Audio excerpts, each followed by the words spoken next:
শেখ হাসিনা এখনও বাংলাদেশের প্রধানমন্ত্রী। সম্প্রতি নবনির্বাচিত মার্কিন প্রেসিডেন্ট ডোনাল্ড ট্রাম্পের এমন একটি বক্তব্য ঘিরে শুরু হয় নানা আলোচনা সমালোচনা। সামাজিক যোগাযোগ মাধ্যমেও হয়েছে বেশ ভাইরাল। তবে ট্রাম্পের কোনো সাক্ষাৎকারে এমন কোনো মন্তব্যই করা হয়নি। বিষয়টি নিশ্চিত করেছে বার্তা সংস্থা এএফপি।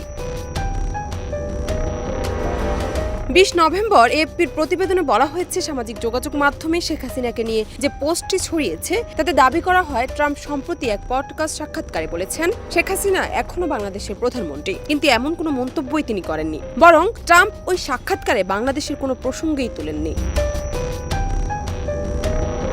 বাংলাদেশের রাষ্ট্রপতি মোহাম্মদ শাহাবুদ্দিন সম্প্রতি একটি কথা বলেছিলেন যে শেখ হাসিনার পদত্যাগ অবৈধ ছিল। এই প্রসঙ্গে কিছু সামাজিক যোগাযোগ মাধ্যমে দাবি করা হয়, বিবিডি পডকাস্টে দেওয়া এক সাক্ষাৎকারে ট্রাম্প বলেছেন, যেহেতু শেখ হাসিনা পদত্যাগ করেননি তাই তিনি এখনও প্রধানমন্ত্রী।